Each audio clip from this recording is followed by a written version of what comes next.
Despite being opposed to the legislation and the legalization of gambling, Governor Bill Lee says that he will allow a Tennessee sports betting bill to become law without his signature. The legislation, which would regulate online interactive sports gambling, takes effect July 1st. Blake Lipton learned what mandatory steps must be taken before online gambling begins in Tennessee.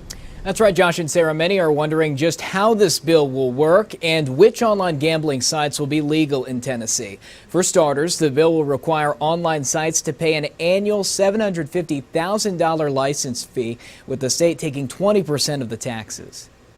Some state lawmakers are projecting nearly $50 million in revenue during the bill's first year. I'd exercise a little bit of caution with that.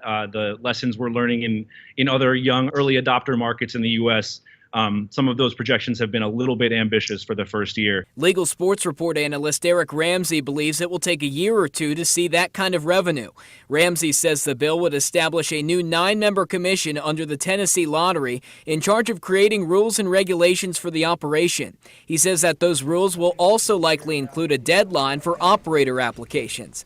The bill would require that operators use official league data sources for settling in-play bets. But the concern with this data is that the more fees and taxes, the more restrictions you impose on operators, the tougher it makes it for them to compete with the existing offshore operations. Proponents of the bill have said this will keep money in the state. We already have billions of dollars that leave the state going to other states that have casino gambling. So here's a chance to do in-state sports betting that would capture dollars.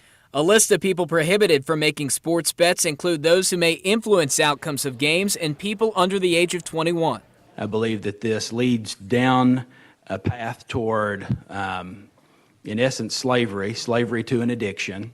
Tax revenue under the bill will be set aside for education, local government, and gambling addiction treatment, something a local gambling addiction research expert weighed in on. In general, across the literature, kind of the national levels, the rates of sports betting problems from sports betting is not as high as we see from casino and lottery.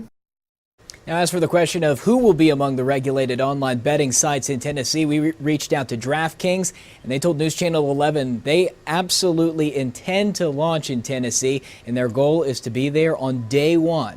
Sarah? Blake, thanks. And some states like Nevada require people to go to a casino to create an online sports betting account, but there's no such requirement in Tennessee.